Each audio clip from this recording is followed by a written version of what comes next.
Tudung Fazura kena saman 4.6 juta ringgit sebab berhutang dengan supplier and cek sejuta ringgit pun boleh bounce. So apa cerita ni guys? Tapi sebelum tu pastikan korang follow dulu Daus ramai yang tak follow lagi ni. Jadi guys, syarikat Tudung Fazura iaitu Pink Fit Sdn Bhd sekarang ini tengah kena saman dengan supplier utama dia iaitu Oboh Holding. Supplier inilah yang telah pun menghasilkan semua tudung brand Fazura, tapi katanya sejak tahun 2022 banyaklah payment telah pun tertangguh. Total tempahan tudung sebanyak 7.3 juta ringgit, tapi sampai sekarang hanya 2.6 juta ringgit saja telah pun dibayar kepada supplier. Maksudnya ada hutang baki lagi 4.6 juta ringgit. Banyak tu hutang 4 juta. Dan isu ni bertambah rumit lagi apabila Pink Fit Sdn Bhd ni buat order baru nak tudung lagi pada bulan Jun dan juga September 2024. Walaupun hutang lama tak settle lagi. Korang boleh brain tak apa yang sedang jadi? So apa lagi? Supplier memang minta bayar lah. Yang sebelum-sebelum ni pun tak bayar lagi, takkan nak buat order baru. Jadi Fazura dan abang dia tulislah cek, bagi cek 1 juta ringgit kepada supplier.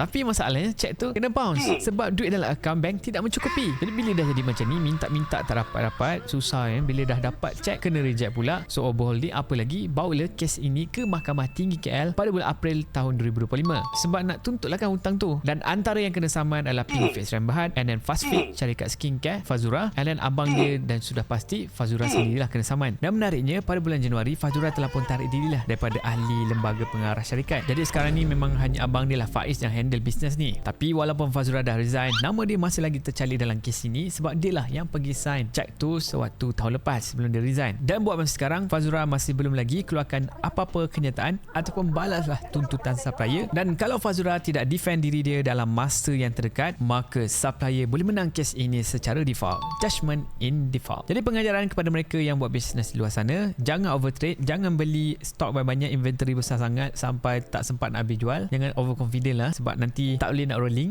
Elak bagi cek kalau duit tak cukup. Zaman sekarang dah tak pakai cek, so kalau boleh jangan pakai cek. Kena selalu monitor cash flow supaya tak sangkutlah hutang dengan supplier. Jadi korang rasa kan bisnes Fazura ini boleh recover ke tak selepas ini, ataupun dia akan tersangkut selamanya sebab duit memang tak ada. Nak clearkan inventory pun tak ada siapa yang nak. Korang komen saja pendapat korang dan jangan lupa like dan follow Daus untuk dapatkan lagi banyak news-news yang sensasi ini. Jumpa lagi pada video seterusnya. Ciao.